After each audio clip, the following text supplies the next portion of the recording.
কত কষ্ট করে দোকানটা দিছিলাম, মানুষে বাকি নিতে নিতে দোকানটা খিদা লাগা লাইলো।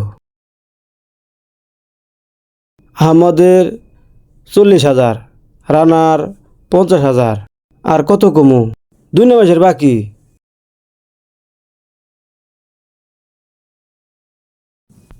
আগেরও কয়টা টাকা পাইবো, অন বাকির লেগে যাইতাছি, না জানি মেত কি কয় দেখলে।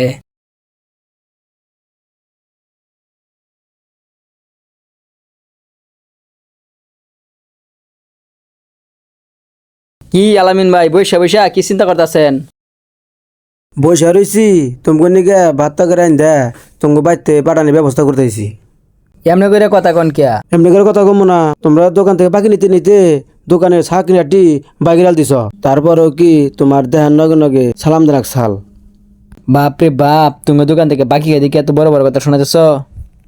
বাড়ির থেকে গরু বেচাই না মাল তুলছি, মুরগি বেচাই না মাল তুলছি, তারপরেও মাল শেষ হয়ে গেল গা। তোমার যন্ত্রণায় দোকানে বন্ধ হয়ে গেল গা।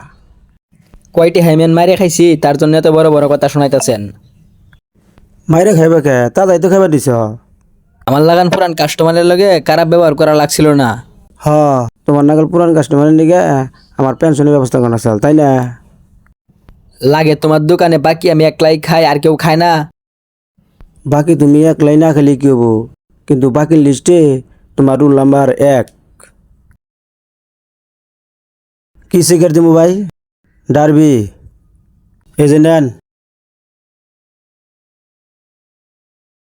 কিরে আলামিন, খাতা খুললে দিলে বই রিসস।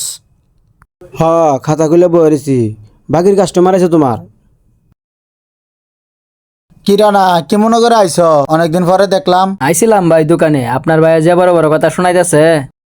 হ্যাঁ, কি কথা শোনাইতেছে? বাকি কয়টা টিয়া ভাইব তার জন্য। আলামিন তোমার লগে কত ভালো করে কথা কইব। হে, লকডাউনের পরের থেকে তুমি যে বাহিনী চাও, এর পরে তোমার আর দেখাশোনা নাই। যাই কটা গরু ছাগল বেচা মাল সাবানা উড়াইছিলাম, তাই আজকে দোকানের ভিটামিন সব শেষ। শেষ হবো না, এই সমস্ত লোকে বাকি নিতে নিতে দোকানে চালানি কমা হালা দিছে। আপনিও তো কম না, আপনারা 2,000 সব কথাবার্তা শুরু করছেন, মনে হচ্ছেন আমি দেশ ছেড়ে যাইতেছি গা। তুমি টাকাটা দিয়া দেশ ছাইরা যাও গেছিন। আবার মালে নিয়ে গাইলে সাথে করে টাকাটা নিয়ে আইসো, নাহলে কিন্তু মাল পাইবা না। আপনার দোয়ানতে হদাই তো দূরের কথা, একটা বিড়ি লাগিও আমো না। তুমি যাও গাছি আর জীবন আয়ো না, টাকা ছাড়া দোকানে আয়ো না। বাকি নিতে নিতে আমার দোকানের অবস্থা ক্যাশিন বানা দিছাও। তোমার বাবার কাছে কয়া এই বিষয়টা দিয়ে তারপরে টাকা নিমু।